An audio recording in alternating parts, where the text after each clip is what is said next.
ভয়াবহ বন্যায় এমনিতেই বিপর্যস্ত ত্রিপুরা, তার উপর রয়েছে ক্ষতিপূরণের অভাব। 1,20,000-এর মতো মানুষ সরাসরি ক্ষতিগ্রস্ত বন্যায়। এই পরিস্থিতিতে আসন্ন দুর্গাপূজায় চাঁদা নিয়ে জুলুমবাজি না করার নির্দেশ দিয়েছিলেন মুখ্যমন্ত্রী ডক্টর মানিক সাহা। প্রশাসনের পক্ষ থেকেও দফায় দফায় বৈঠক করে এই বিষয়ে সতর্ক করে দেওয়া হয়েছে সংশ্লিষ্ট ক্লাব এবং পুজো উদ্যোক্তাদের। কিন্তু এরই মাঝে উঠে আসছে অনভিপ্রেত ঘটনার সংবাদ, অর্থাৎ প্রকাশ্যেই চলছে চাঁদা নিয়ে চাপাবাজি। রাজধানীর ভট্টপুকুর এলাকায় আবাসনের পরিবারগুলিকে 25,000 টাকা করে চাঁদা দেবার হুলিয়া জারি করার কারণে ইতিমধ্যেই সংবাদ শিরোনামে উঠে এসেছে একটি ক্লাবের নাম। এর রেশ কাটতে না কাটতেই এবার চাঁদার জন্য মহিলার সঙ্গে অভব্য আচরণ এবং তার পরিবারের উপর হামলা সংগঠিত করার ঘটনা উঠে আসে প্রকাশ্যে। বৃহস্পতিবার রাজধানীর শিবনগর উদিচি ক্লাবের পূজা কমিটির সদস্যরা চাঁদার জন্য পরিবারের মহিলাদের সঙ্গে অভব্য আচরণ এবং তার পরিবারের উপর আক্রমণের ঘটনা রীতিমতো ভাইরাল হয়ে যায় সামাজিক মাধ্যমে।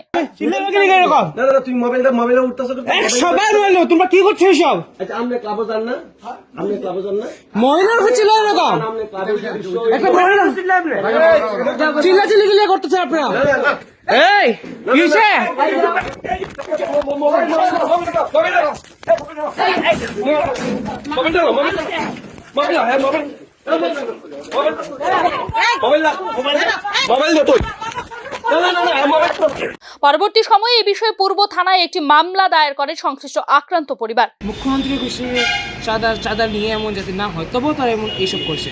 মানে কি বলবো, আর এইসব কি হয়? এইসব যদি হয় তাহলে আমরা বাঁচবো কেমনে?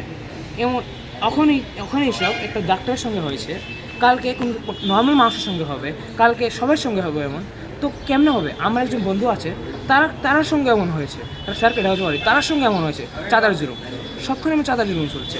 কেমনে হবে এইসব? কোন ক্লাব? আমরা যে থাকি, আমরা বাড়িতে এটা উদিচি ক্লাবের আন্ডারে আই। তারা উদিচি ক্লাবের মেম্বার সদস্য তারা 5-6 জন আসছে। নাম জানি না, তারা উদিচি ক্লাবের আমাদের পাড়ার আর কি।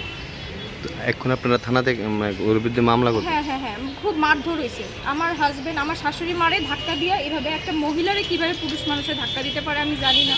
এমনি করে ধাক্কা দিয়ে সেটা তারা ভিতরে ঢুকতে আসলো, তখন গিয়া কয় কি হয়েছে, আমার মারে কেন ধাক্কা দিছো তোমরা? কয়ে টাকা দে, নাইলে এই পাড়াতে কেমনে থাকো তারা, আমি দেখাই দেবো।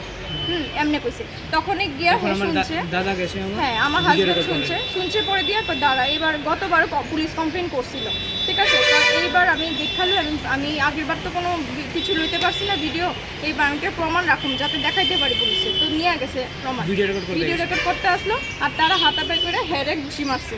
ফোনটা নিতে গিয়ে হেরে ঘুষি মারছে, না আছে নোজ ব্লিডিং হয়েছে, হেরে আইসি দেখাই আনছে। আর আমার হাজবেন্ড আইসে এখানে, হ্যাঁ কথা বলে। তবে তাৎপর্যপূর্ণ বিষয় হলো, ঘটনার ভিডিও ফুটেজ ভাইরাল হলেও পুলিশের চোখে এখনো পর্যন্ত দোষী সাব্যস্ত হয়নি কেউই। ফলে যা হবার হয়েছেও তাই। এখনো পর্যন্ত নেই কোনো গ্রেফতার। স্বাভাবিক কারণেই প্রশ্ন উঠছে, মুখ্যমন্ত্রীর নির্দেশ কি তবে কার্যকর করতে পারছে না আরক্ষা প্রশাসন?